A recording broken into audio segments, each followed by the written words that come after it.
ThaBoxingvoice.com live here with the Hammer.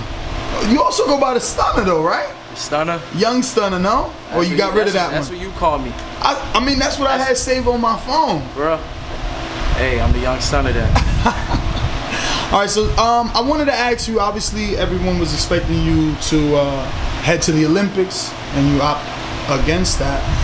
But an Olympian who is in a big fight is Dominic Breazeale. Are you familiar with him at all? I've heard of him.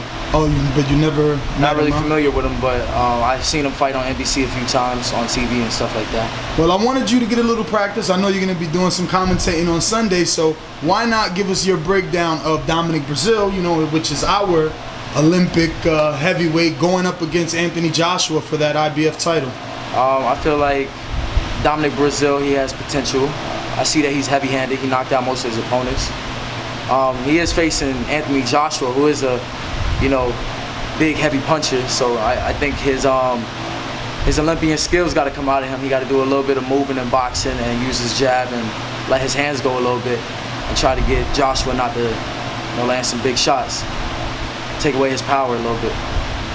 To take away the power from a big man like that, would Breazeale have to present more movement? Yeah, and you know, smother a little bit his punches.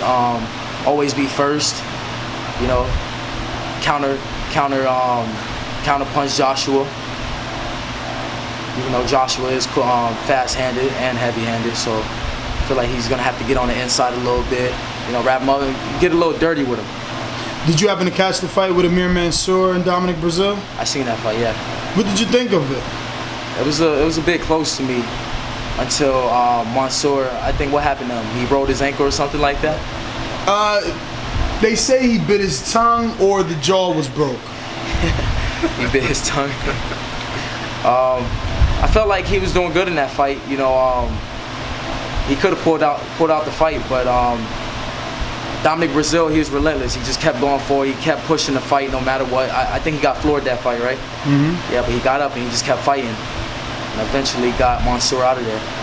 Do you give the guy credit that landed the punch, right? Because we've seen this in the Lucas Matif-Danny Garcia fight. It's like, oh, he wouldn't have beat Danny, or Danny wouldn't have beat Lucas if his eye didn't swell up. Well, Danny hit him to swell up his eye. Right. Breazeale hit him to make him bite his tongue, to break the jaw or cut the tongue. So do you still give him the same amount of credit? I definitely give him the credit because, you know, he didn't stop. He kept pushing the fight, and he landed his shots. He was landing big shots at the end. Mansour was tired, dropping his hands, and Dominic Breazeale was just, you know, chipping at the bit.